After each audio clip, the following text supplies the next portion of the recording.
வாழ்க்கையில் எப்போதும் மகிழ்ச்சி மட்டுமே நிலைத்திருப்பதில்லை.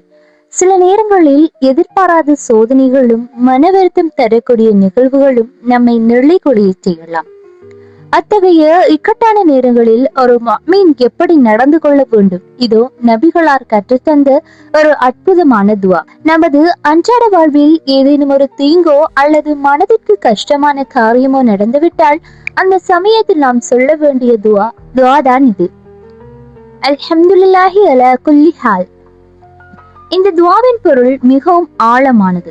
சகல நிலைகளிலும் புகழ் அனைத்தும் அல்லாஹ்வுக்கே உரியதாகும்.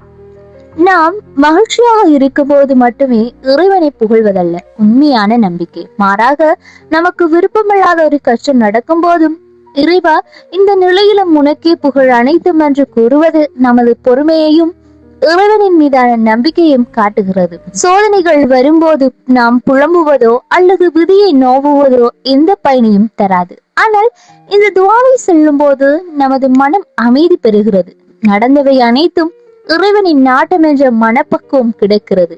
இக்கட்டான சூழலிலும் இறைவனை புகழ்வதால் அதற்கான நற்கூலி நமக்கு கிடைக்கிறது. இனி உங்கள் வாழ்வில் சிறு காயம் ஏற்பட்டாலோ, வியாபாரத்தில் நஷ்டம் வந்தாலோ, அல்லது நீங்கள் எதிர்பார்த்த ஒன்று நடக்காமல் போனாலோ உடனடியாக அல்ஹம்துலில்லாஹி அலா குல்லி ஹால் என்று சொல்லி பழகுங்கள்.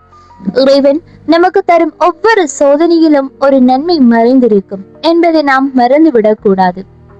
இந்த தகவல் உங்களுக்கு பயனுள்ளதாக இருந்திருக்கும் என்று நம்புகிறேன். இது போன்ற பயனுள்ள துஆக்கள் மற்றும் தகவல்களை தெரிந்து கொள்ள நமது சேனலை சப்ஸ்கிரைப் செய்யுங்கள். ஜஸாக்கல்லாஹு ஹைரன்.